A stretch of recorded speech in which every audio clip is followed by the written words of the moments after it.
This is the New York Living Museums Report. Many of New York's cultural institutions are offering visitors a way to observe the anniversary of the terrorist attacks. New York's Stephanie Simon tells us how two museums will be marking September 11th in very different ways.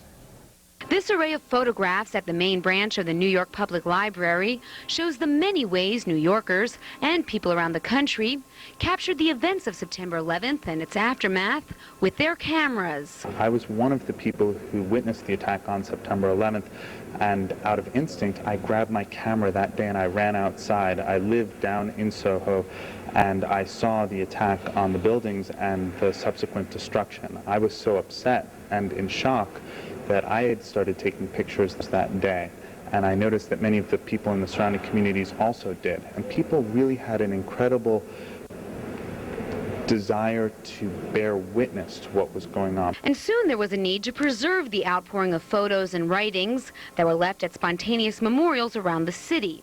So Michael Feldschuh and some other volunteers created the September 11th Photo Project, collecting hundreds of images and displaying them at a gallery in Soho. The collection later toured the country, where more images were contributed.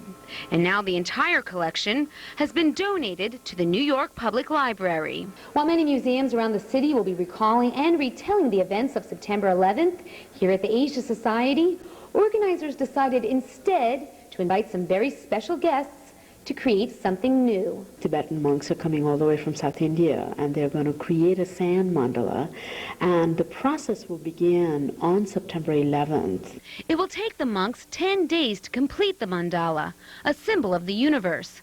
And when it's completed, the monks will then disassemble it. The whole idea of creating this temporary work of art, if you will, a religious work of art, is to create something that also reminds you of the time is only temporal, that it passes by, and ultimately the world begins anew again.